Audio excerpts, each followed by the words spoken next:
হাতীবান্ধা স্বাস্থ্য কমপ্লেক্সে কি এখন ঔষধ কোম্পানির সেলস সেন্টারে পরিণত হয়েছে? ডাক্তার বসে বসে তামাশা দেখছেন আর রোগীর প্রেশার মাপছেন ঔষধ কোম্পানির প্রতিনিধি।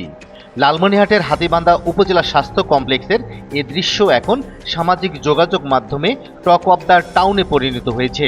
ভাইরাল হওয়া একটি ছবিতে দেখা যাচ্ছে চেম্বারে বসে আয়েশ করছেন উপসহকারী community medical officer Abdullah Al Mamun, আর তার ঠিক সামনেই একজন নারী রোগীর প্রেশার মেপে দিচ্ছেন অ্যাপেক্স ফার্মাসিউটিক্যালসের এক বিক্রয় প্রতিনিধি। প্রশ্ন হলো, একজন রিপ্রেজেন্টেটিভ কি এখন থেকে ডাক্তার হিসেবে ইন্টার্নশিপ শুরু করেছেন, নাকি ডাক্তার সাহেব তার দায়িত্ব ঔষধ কোম্পানির কাছে লিজ দিয়েছেন? সরকারি হাসপাতালে যেখানে মানুষের গোপনীয়তা আর সুচিকিৎসা পাওয়ার কথা, সেখানে একজন বহিরাগত বিক্রয় প্রতিনিধি কিভাবে রোগীর শরীরে হাত দেওয়ার সাহস পায়? এই ছবি সামাজিক যোগাযোগ মাধ্যমে ভাইরাল হতেই নেটিজেনদের ক্ষোভের মুখে পড়েছেন হাসপাতাল কর্তৃপক্ষ। কেউ বলছেন ডাক্তাররা এখন ঔষধ কোম্পানির কাছে জিম্মি, কেউ বা বিদ্রূপ করে বলছেন ঝাড়ুদার যদি অপারেশন করতে পারে তবে কোম্পানির লোক প্রেশার মাপলে সমস্যা কোথায়?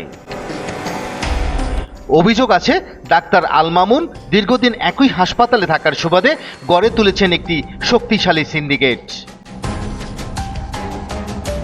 ঔষধ কোম্পানির প্রতিনিধিদের কাছ থেকে অনৈতিক সুবিধা নেওয়া এবং রোগীদের হয়রানি করা তার নিত্যদিনের কাজ। আর এই সক্ষতার কারণেই তারা ডাক্তারের চেয়ারের ভাগ বসাচ্ছে। একজন সরকারি বেতনভুক্ত চিকিৎসক হয়েও কিভাবে তিনি এই অনিয়মকে প্রশ্রয় দিলেন? স্বাস্থ্য বিভাগের ঊর্ধ্বতন কর্তৃপক্ষের কাছে হাতীবান্ধাবাসীর প্রশ্ন, এই নৈরাজ্য আর কতদিন চলবে?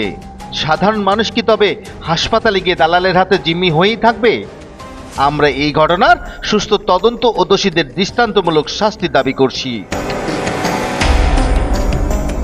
রকিবুল হাসান রিপন, ভিশন বাংলা।